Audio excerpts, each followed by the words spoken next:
আমি নবী কথা দিলাম রে, আমি নবী হাসরের ময়দানে থাকতে আমার একটা উম্মত জাহান্নামে নিতে দিব না।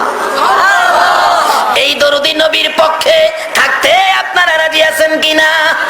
আমার আল্লাহ বন্ধুর ব্যথা দেখে বারবার আমার আল্লাহ বলতেন, বন্ধু গো এত ব্যথাই তুমি ব্যতীত কেন?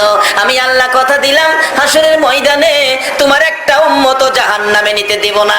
যতক্ষণ পর্যন্ত তুমি নবী খুশি না হইবা ততক্ষণ পর্যন্ত আমি আল্লাহ জান্নাতের দরজা বন্ধ করব না। আমার নবী তখন চোখের পানিগুলো জর্জর করে ছেড়ে দিলেন, প্রভু গো আমাকে খুশি করার জন্য জান্নাতের দরজা খুলে রাখবেন। হ্যাঁ বন্ধু কথা দিলাম, আমাকে যদি খুশি করার জন্য এত কিছু করতে পারেন, আমি একটা দাবি করি, এই দাবিটা আপনি পুরা করেন। কি দাবি বন্ধু?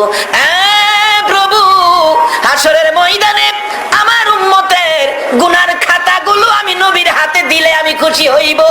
আমার আল্লাহ বলেন, বন্ধু তোমার হাতে কেন দেওয়ার জন্য বলছো?